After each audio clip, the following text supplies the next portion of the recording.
Pahina 171. Bang! Itinapon ni Darken si Sam sa lupa na parang nagtatapon ng basura. Pagkatapos ay humakbang pasulong ang ilang mandirigma ng pamilya Jefferson at kinaladkad si Sam palayo. Napatingin si Sam kay Wendy na may hinanakit at sumigaw, "Wendy, hindi pa ito ang katapusan. Hindi ka pababayaan ni Mr. Martin." Haha!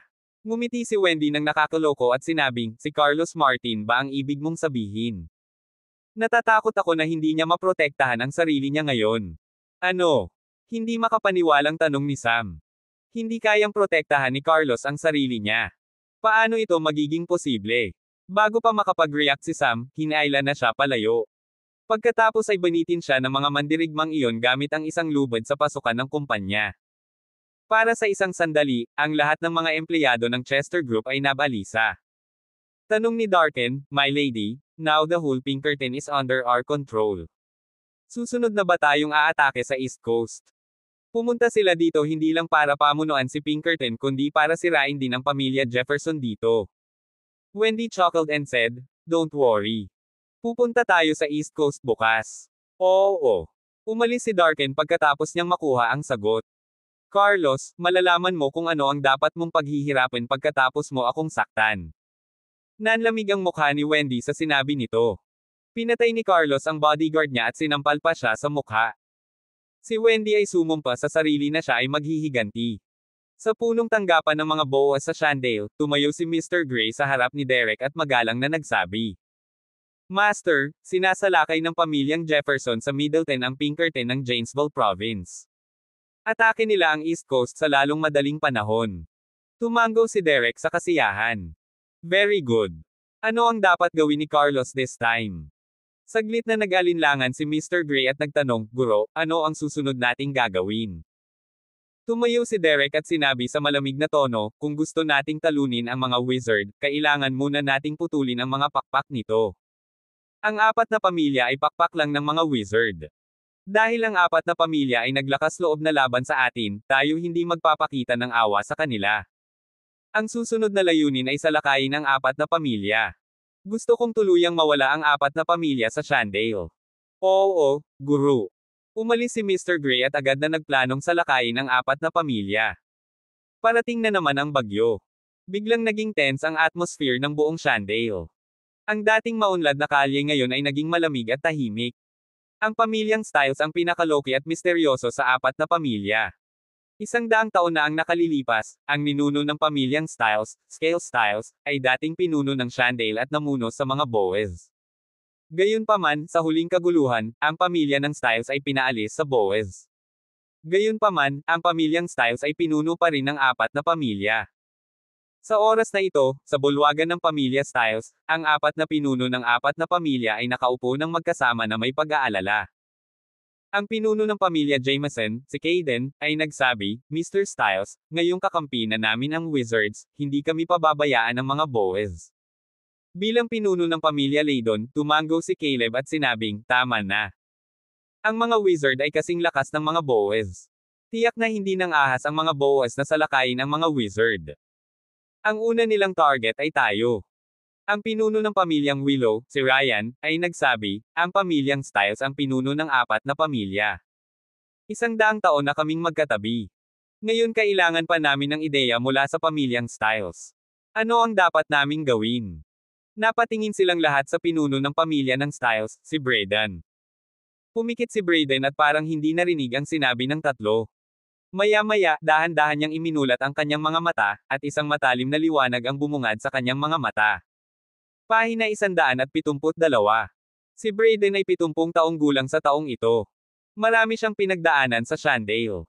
Nang ang kanyang lolo, si Scales, ay dominado si Shandale, ang pamilya Styles ay nagkaroon ng mataas na katayuan sa Shandale. Kahit na tumanggi ang pamilya ng Styles, walang nang ahas na maliitin ang pamilya ng Styles. Ngayon ang tatlo pa ay naghihintay na magsalita siya. Sinulyapan sila ni Braden at walang pakialam na sinabi, "Ang apat na pamilya ay hindi katugma ng mga Boers, kaya isa lang ang pagpipilian natin ngayon." "Ano yon?" Nag-aalalang tanong ng mga pinuno ng tatlong pamilya. Expressionless, Braden said, "Para maging followers ni Mr. Martin." "Ano?" Natigilan silang lahat. Naguguluhang tanong ni Kaden Jameson, hindi ba nagkita na tayo ni Mr. Martin? Ano pa ba ang kailangan nating gawin? Naguguluhan ding tumingin kay Brayden yung iba.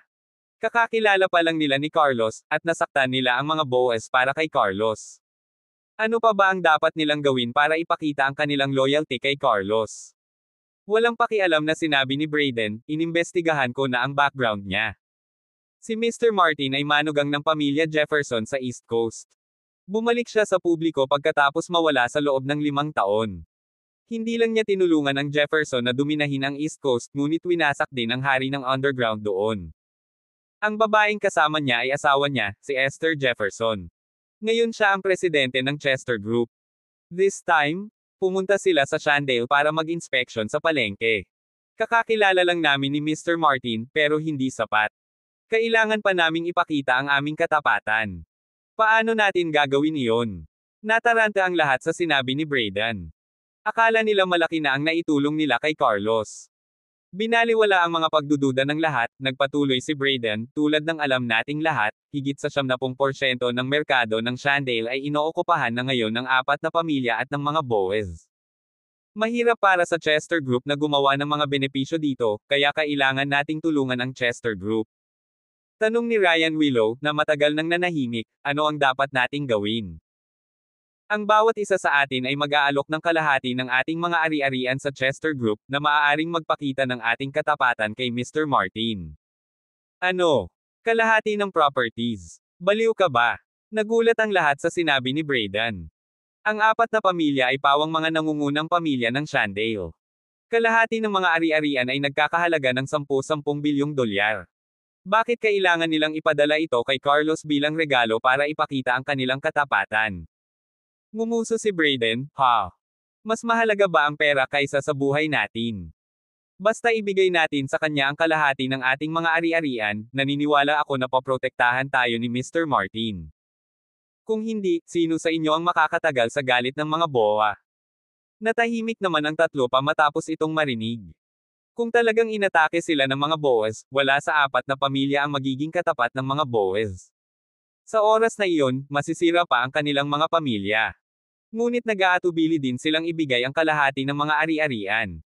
Kinagat ni Caleb ang kanyang mga ngipin at sinabing, maaari naming ayalay ang kalahati ng aming mga ari-arian, ngunit sino ang nakakaalam kung mapoprotektahan kami ni Carlos? Nag-echo si Kaden, oo.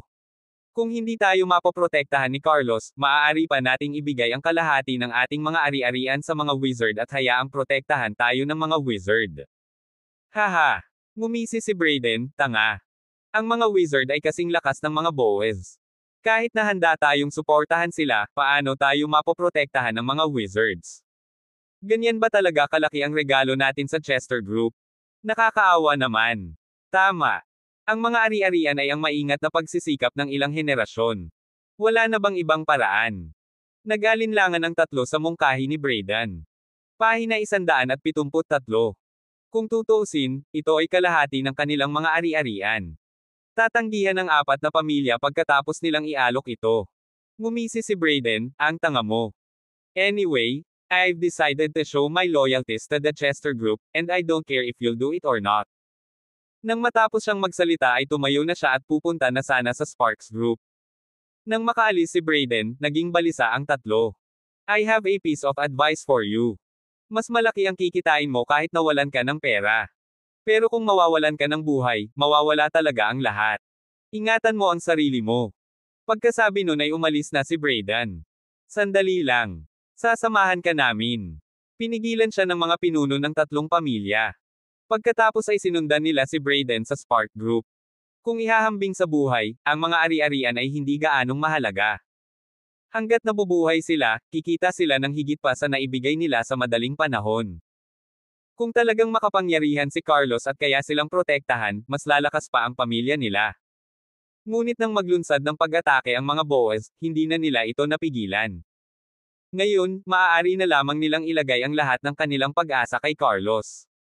Sa Sparks Group, nalilitong tanong ni Tiger nang makita niya si Carlos na nakaupo sa isang upuan na napakatahimik. Master, sa tingin mo ba pupunta talaga dito ang 4 na pamilya? Ngumiti si Carlos at sinabing, syempre. Kung matalino sila, pupunta sila rito ng mabilis hanggat kaya nila. Curious na tanong ni Tiger, paano kung hindi dumating ang apat na pamilya?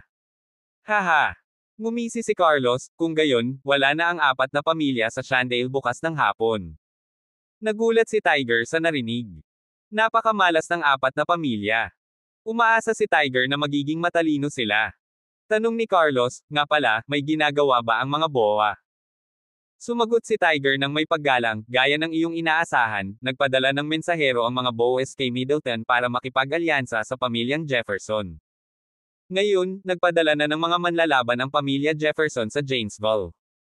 Sinakop na nila ang sangay, at binali nila ang mga binti ni Sam at nabitin siya sa gate. Sabi ni Carlos na may malamig na mukha, hinahamon nila ako. Binigyan ko sila ng pagkakataon, pero tinanggihan nila ang kabaitan ko. Nag-aalalang tanong ni Tiger, Master, babalik na ba tayo sa Janesville? Natatakot ako na maaga o huli ay sasalakayin ng pamilyang Jefferson ang East Coast. Nasa East Coast ang mga magulang ni Esther.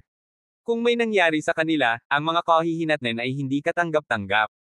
Mahinahong sabi ni Carlos, hindi. Naayos ko na ang lahat. Kung maglakas loob silang sumama, wala na silang pagkakataong bumalik. Nanlamig ang mga mata ni Carlos sa sinabi nito. Sa isang iglap, nagyelo ang hangin sa opisina. Hindi napigilan ng tigre ang manginig. Tila ang pamilya Jefferson sa Middleton ay walang swerte sa pagkakataong ito. Mr. Martin, gustong makita ka ng mga pinuno ng apat na pamilya. Maya-maya lang, pumasok si George at nagulat sa takot. Ang mga pinuno ng apat na pamilya ay nagtipon sa Sparks Group na natakot kay George. Sa Shandale, ang apat na pamilya ay nakahihigit sa lahat.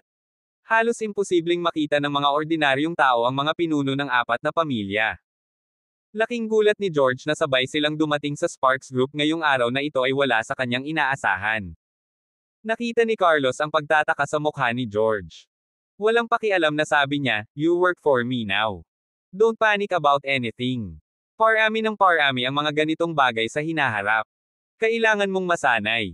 Ibinuka ni George ang kanyang bibig at hindi alam ang sasabihin. Pahina 174. Sa mata ni Carlos, mahinang parang langgam ang mga pinuno ng apat na pamilya. Ang kanilang pagdating ay hindi man lang nakakuha ng kanyang pansin. Sa ilang sandali, mas naging curious si George sa pagkakakilanlan ni Carlos. Tila napaka-misteryoso ni Carlos at walang makakakita sa tunay niyang mukha. Ngunit alam ni George na talagang hindi simple si Carlos. Huminga siya ng malalim at sinabing, yes, Mr. Martin. Mabuti. Tumango si Carlos at sinabing, hintayin mo ako sa meeting room. Malapit na ako. Oo, Ginoo. Magalang na umalis si George sa opisina. Tumingin si Tiger kay Carlos nang may paghanga at sinabing, gaya ng inaasahan mo, nandito ang apat na pamilya. Ngumiti si Carlos at sinabing, walang mas mahalaga pa sa buhay. Kung hindi sila dumating, sasalakayin sila ng mga boes. Ang kanilang kapahamakan ay darating sa kanila. Talagang kailangan nilang humingi ng tulong sa akin. Naliwanagan si Tiger sa kanyang mga salita. Inaasahan ni Carlos na kailangang dumating ang apat na pamilya. Kilalanin natin sila at tingnan kung anong mga regalo ang inihanda nila para sa akin. Pagkasabi nun ay tumayo si Carlos at lumabas ng opisina. Sumunod sa kanya si Tiger. Paparating na si Mr. Martin. Pakihintay sandali. Inimbitahan ni George ang mga pinuno ng apat na pamilya sa meeting room. Salamat. Nagpasalamat sila kay George. Flattered si George. Dati, hindi man lang siya kilala ng apat na pinuno. Naging magalang sila sa kanya dahil kay Carlos. Umalis si George sa silid at hiniling sa mga katulong na pagsilbihan siya. Ang apat na pinuno ay nakaupo sa silid ng pagpupulong, hindi mapakali. Nag-aalalang tanong ni Caden Jameson, sa tingin mo ba pupunta si Mr. Martin para makita tayo? He will. He asked us to wait in the meeting room. Hindi ko talaga alam kung ano ang iniisip niya. Ipinahayag din ni Caleb Laydon ang kanyang pag-aalala. Napagdesisyonan nilang sundan si Carlos. Kung hindi sila nakita ni Carlos, mawawala sa kanila ang lahat. Umupo doon si Brayden, umiinom ng tubig at tahimik. Mr. Styles, ano sa tingin mo? Sabay na tanong ng tatlo pa. Brayden chuckled and said, teka lang. Since nandito na tayo, hintayin mo na lang ang resulta. Ano? Walang imek ang tatlo pa. Palaging kalmado si Brayden kahit anong mangyari. Ngayon sila ay nasa malaking panganib. Kung hindi pa rin sila makahanap ng solusyon, mapapahamak silang lahat kapag naglunsad ng pag-atake ang mga Boers. Sa makatuwid, ang iba pang tatlo ay hindi kalmado gaya ni Brayden.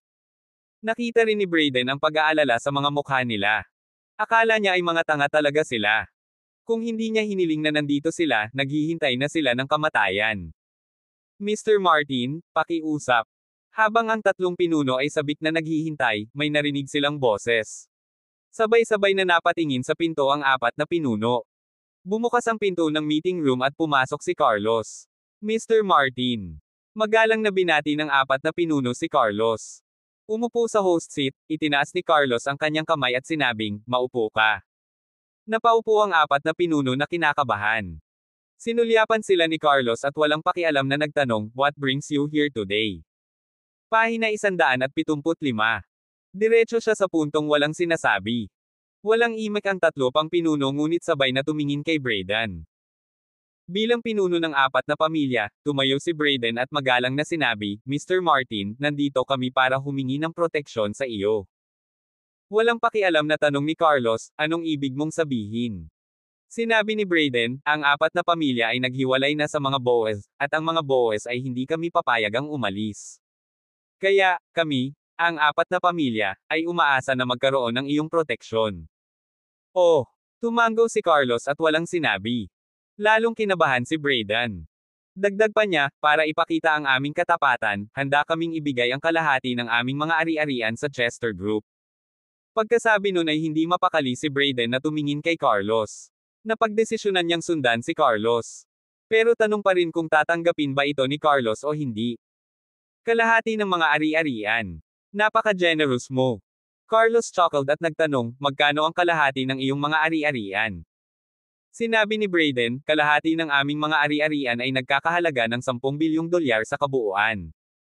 Ang 10 bilyon ay isang numero na hindi kailanman manggahas na isipin ng mga ordinaryong tao. Ngunit para sa apat na pamilya, ito ay kalahati lamang ng kanilang mga ari-arian. Tahimik na nakaupo si Carlos. Sa totoo lang, hindi niya kinuha kung magkano ang mayroon sila. Napakayaman ni Carlos. Wala siyang pakialam sa pera, dahil marami siyang pera. Walang sinabi si Carlos. Lalong kinabahan ang apat na pinuno. Tumutulo ang pawi sa kanilang mga noo habang kinakabahan silang tumingin kay Carlos. Natatakot silang tumanggi si Carlos. Kung gayon wala na silang pag-asa. Makalipas ang 3 minuto. Kumatok si Carlos sa mesa at sinabing, "Maghanda ka ng transfer agreement. I'll ask George to sign it."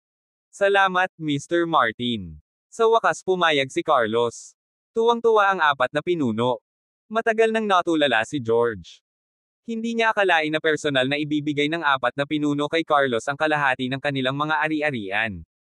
At natakot pa sila na hindi ito tanggapin ni Carlos. Ano ba ang nangyayari? Masyadong baliw ang mundo. Tulalo pa rin si George nang pumirma sa kontrata. Sa ganitong paraan, inilipat ang kalahati ng mga ari-arian ng apat na pamilya. Mr. Martin. Hindi man lang nakaimik si George nang hawak niya ang kontrata. Tinapik siya ni Carlos sa balikat at sinabing, "Mula ngayon, ang Sparks Group ay magiging isang sangay ng grupong Chester sa Shandale. Ikaw ang namamahala sa sangay. Mayroon kang 3 araw para sakupin ang lahat ng industriyang inilipat ng ang apat na pamilya. In a week, I want the branch to occupy 50% of the market here. Can you make it?" Nagulat si George. Hindi niya akalain na siya pala ang itatalaga ni Carlos bilang namamahala sa branch. At hiniling pa ni Carlos sa kanya na kunin ang mga ari-arian na inilipat mula sa apat na pamilya. Ang laki ng tiwala ni Carlos sa kanya. Saglit na namula ang mga mata ni George. Agad siyang nagmura, "Salamat sa tiwala mo. Hindi kita pababayaan. Mr. Martin, tapos tayo." Tumingin ang apat na pinuno kay Carlos at may gustong sabihin. Sabi ni Carlos, "Bumalik ka muna. Kung maglakas loob ang mga boa na lumapit sa iyo, ipinapangako ko na walang makakabalik." Ang mga salita ni Carlos ay nakaka-relax sa apat na pinuno. Mr. Martin, salamat. Pagkatapos ay umalis ang apat na pinuno. Pahina 176. Lumingon si Carlos kay Tiger at sinabing, "Tiger, ang trabaho mo ay protektahan ang apat na pamilya." Tuwang-tuwang sabi ni Tiger, "Oo, guro. Kung maglakas loob ang mga boa na lumapit, malalaman nila kung ano ang kahihinatnan." Pagkasabi niyon ay lumabas na siya para gawin ang plano. Honey, I saw leaders of the four families here. Pumasok sina Esther at Lindsay pagkaalis ni Tiger. Nag-shopping sila ngayon at kakabalik lang. Pagbalik nila, nakasalubong nila ang mga pinuno ng apat na pamilya sa ibaba. Ang apat na pinuno ay napakagalang sa kanila, kaya medyo nambobola sila. Ngumiti si Carlos at sinabing, oo. Dumating sila para ipakita ang loyalty nila sa akin at inilipat sa akin ang kalahati ng mga ari-arian nila. Simula ngayon, magiging branch na ng Chester Group ang Sparks Group. Ano? Kalahati ng mga ari-arian. Parehong nabigla sina Esther at Lindsay. Sabay silang napatingin kay George. Tumango si George at sinabing, totoo. Hindi sila naniwala hanggang sa kinumpirma ito ni George. Ngunit hindi pa rin sila makapaniwala dito. Panaginip ba ito? Pumunta lang si Esther sa Shandale para imbestigahan ang palengke. Binili ni Carlos ang Sparks Group noon, at ngayon ay binigyan sila ng apat na pamilya ng napakalaking regalo. Bigla siyang nakaramdam ng pagkadismaya. Wala siyang nagawa kundi ang kumita ng malaki. Sa punong tanggapan ng Boaz. Umupo sa upuan, nagtanong si Derek, kamusta ang lahat? Magalang na sinabi ni G. Gray, ang lahat ay maayos. Ang pamilyang Jefferson sa Middleton ay sumang-ayon na makipagtulungan sa amin, at ipinadala nila ang kanilang mga manlalaban sa Janesville. Dapat ay kontrolado na nila ang Pinkerton ngayon. Mabuti. Tumayo si Derek at natuwa sa narinig na balita. Attack the four families right now. Kailangang sirain sila bago ang susunod na umaga. Oo, Master. Nang marinig ang utos, agad na umalis si Mr. Gray para ipadala ang order. Di nagtagal, libu-libong gangster ang lumipat sa apat na pamilya. Nakapikit na sabi ni Derek, naglakas loob ang apat na pamilyang saktan ako. Deserve nila. Paparusahan ko sila bilang babala sa iba. Tignan natin kung sinong maglalakas loob na laban sa mga boa. Sa gabi, ito ay dapat na ang pinakabuhay na oras para sa Shandale. Si Shandale ay kilala bilang isang walang tulog na lungsod, at hindi mabilang na mga tao ang nagsasaya sa madilim na gabi. Pero iba ang gabing ito. Dumating sa kalye ang grupo ng mga gangster na may mga patpat. Ang mga dumadaan sa kalye ay nagmamadaling tumakbo palayo sa kanila. Saglit na nagkagulo ang buong Shandale. Sa dancing hall na pinamamahalaan ng pamilya Jameson, 12 ng mga gangster ang sumugod. Binasag ng isang lalaking may tato ang bar counter gamit ang isang stick. Bang! Isang malakas na tunog ang narinig. Biglang tumigil ang mga lalaki at babae na nagsasayaw pa sa dance floor at nagtatakang tumingin sa may tato. Sumigaw ang lalaki, nagtatrabaho ang Boaz. Umalis ka rito kung ayaw mo ng gulo. Naghiyawan ng mga tao dito. Pagkatapos, ang mga tao sa dance floor ay tumakbo palabas ng bar. Maya-maya pa ay nawalan na ng laman ang buong dance hall. Sino ang naglakas loob na manggulo para sa pamilya Jameson? Sa malakas na sigaw, sumugod ang 12 ng mga tanod dito. Napatitig sa mga gwardya ang lalaking may tato. Hindi man lang niya kinausap ang mga ito. Inutusan lang niya ang kanyang mga tauhan, kill them. The Jameson family will meet its doom. Patayin sila. Magsisimula na ang laban.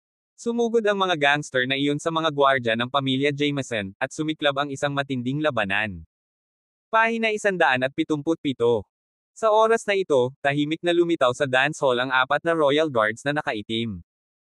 Hawak nila ang mga sable sa kanilang mga kamay, na walang emosyon sa kanilang malamig na mga mata. Whoosh! Walang sabi-sabi, ibinaba nila ang kanilang mga saber at sumugod sa mga Boaz. May mga hiyawan ng mga gangster ng mga Boaz. Ang apat na maharlikang gwardya ay parang mahusay na mga makinang pangpatay. Hindi na sila napigilan ng mga gangster. Who the hell are you? Alam mo bang tayo ang Boaz? Sigaw ng lalaking may tato sa Royal Guards. Hindi sinagot ng apat na Royal Guard ang tanong niya. Ibinato nila ang kanilang mga saber at nagpatuloy sa pagpatay. The asterisk man ikaw. Galit na galit ang lalaking may tato at sumugod sa kanila na may hawak na matalim na patalim. Tapos tumili siya. Sa isang laslas lang ay tinaga ng Royal Guard ang leeg ng lalaki. Agad na bumulwak ang dugo sa leeg ng lalaki. Tinakpin ng lalaki ang kanyang leeg na hindi makapaniwala. Naisip niya na ito ay isang piraso ng cake upang basagin ang dancing hall ng pamilya Jameson. Pagkatapos ng lahat, ang pamilya Jameson ay mas mahina kaysa sa mga Boaz. Pero hindi niya inaasahan na ang mga misteryosong Men in Black ang tutulong sa pamilya Jameson. Habang pinatay ang may tato, nagulat ang iba pang mga tauhan ni Boaz. Ang mga gwardya ng pamilya Jameson sa wakas ay nagkaroon ng pagkakataon na lumaban. Wala pang 10 minuto, natalo ang mga Boaz. Matapos matalo ang mga Boaz, tahimik na nawala ang 4 na maharlikang gwardya. Ang mga katulad na bagay ay nangyari sa lahat ng dako sa mga tindahan ng 4 na pamilya. Ang mga Boaz ay agresibong dumating at malungkot na umalis.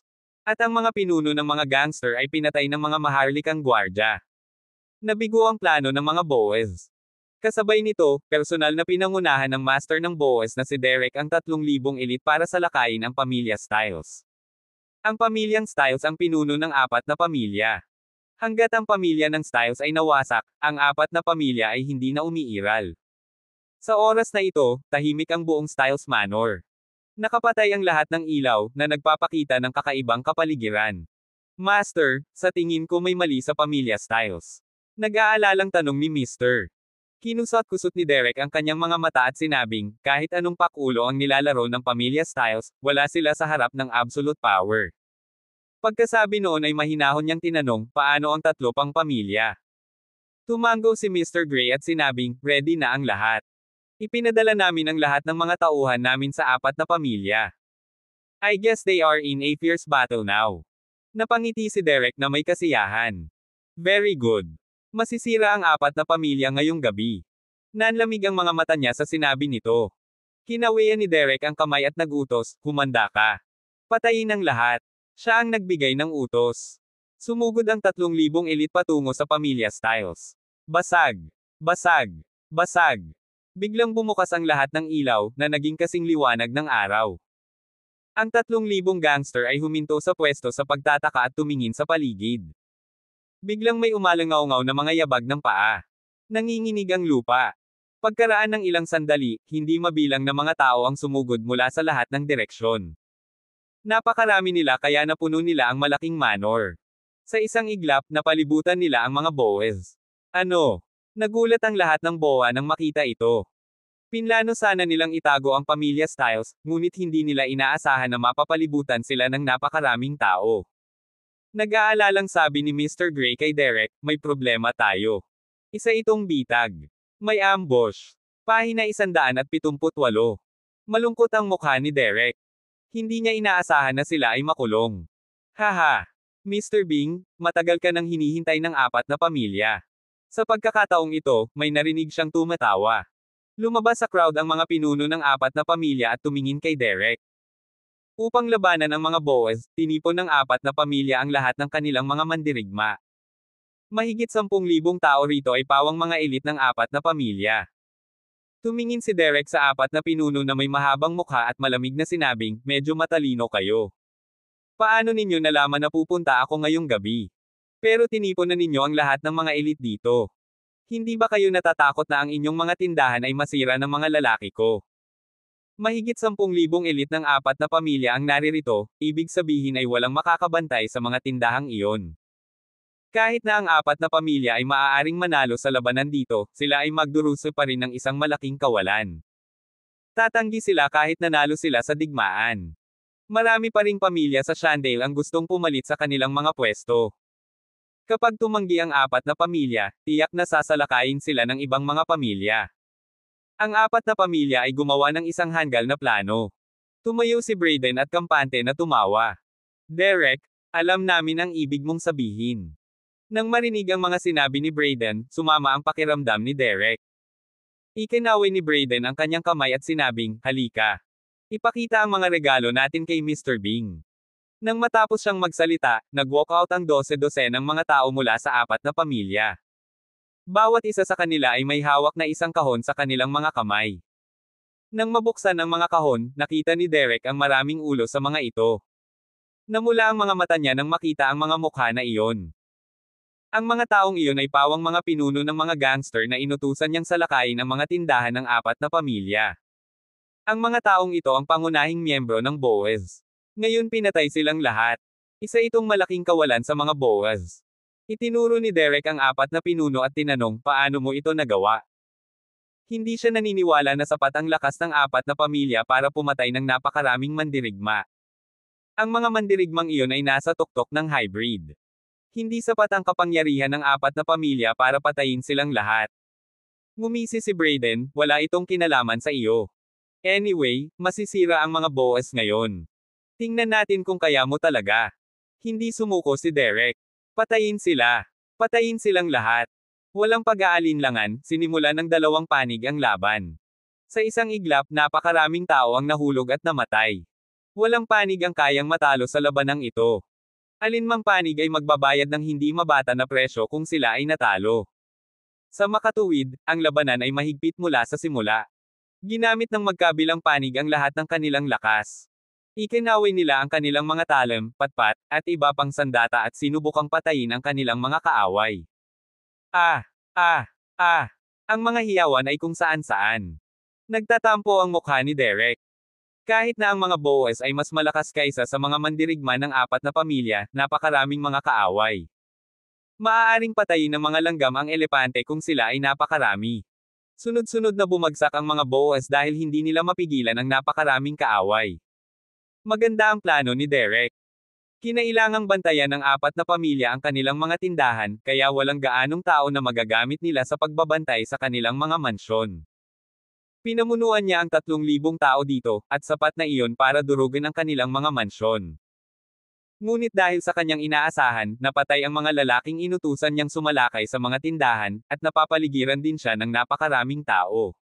Pahina 179.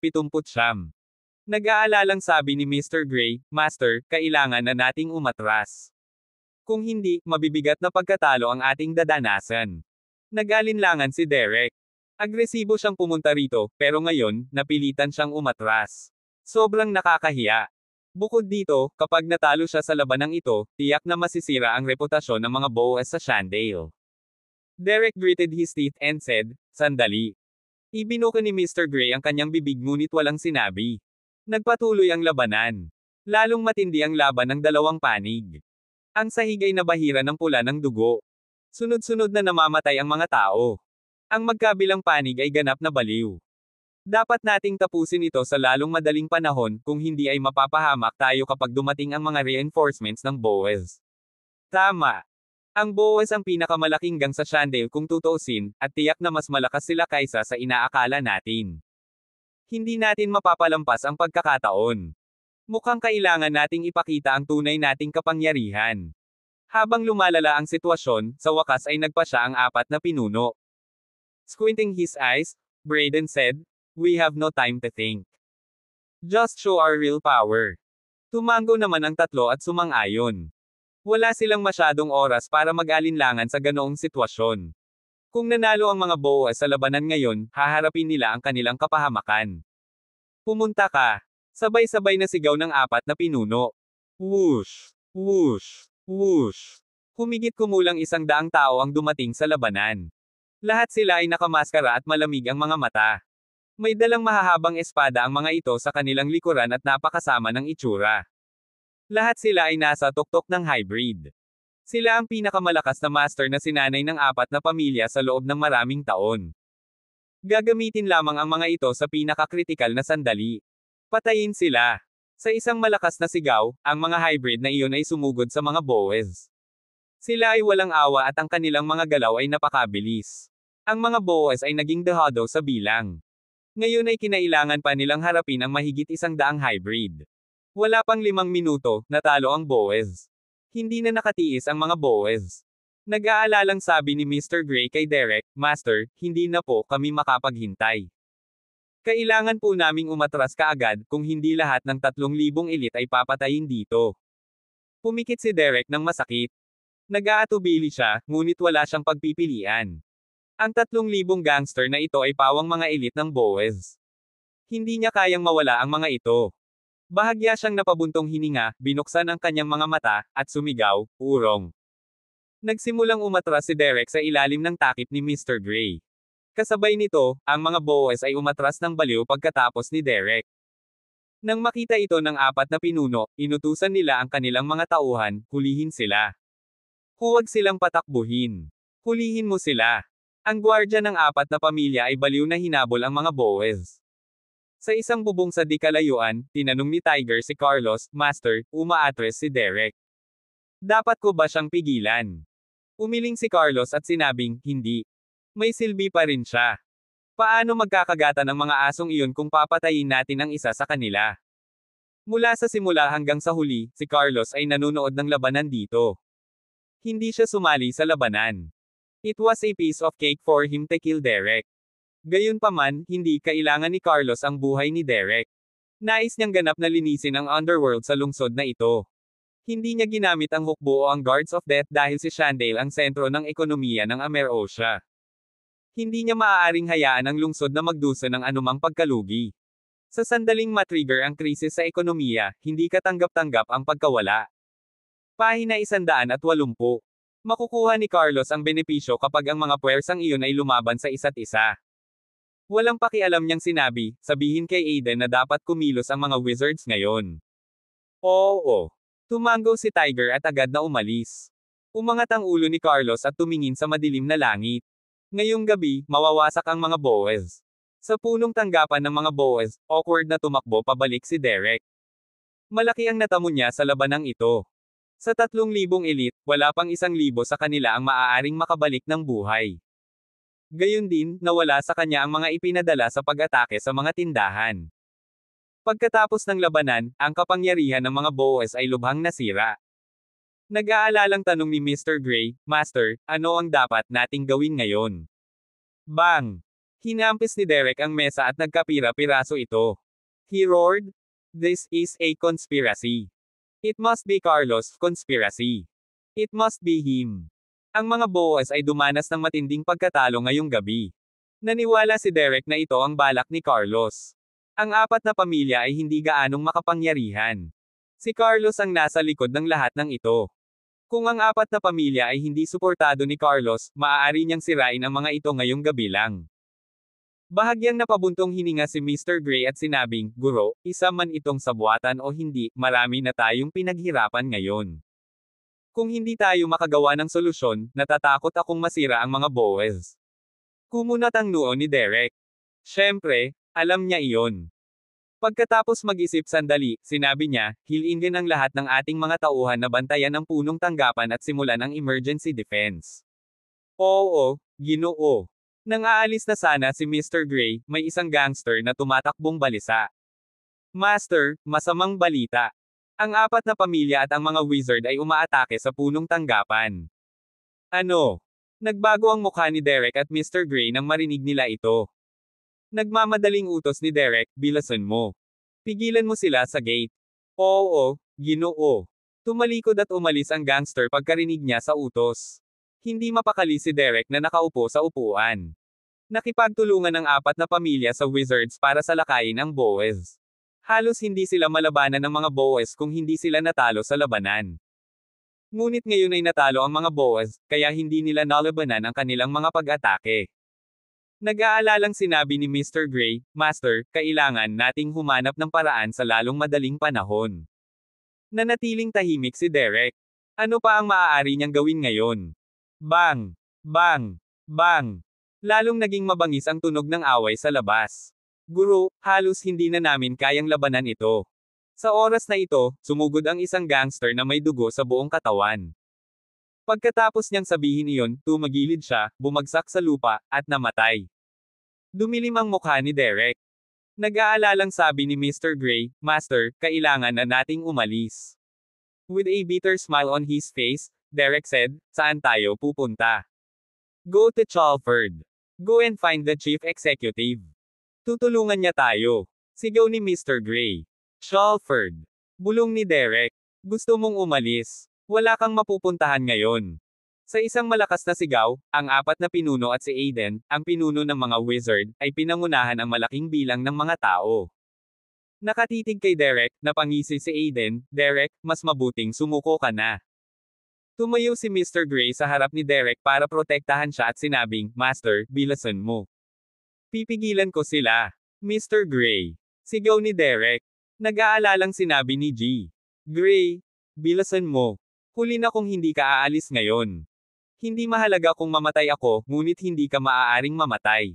Hanggat nabubuhay ka, mananatili pa rin ang mga bowa. May pag-asa.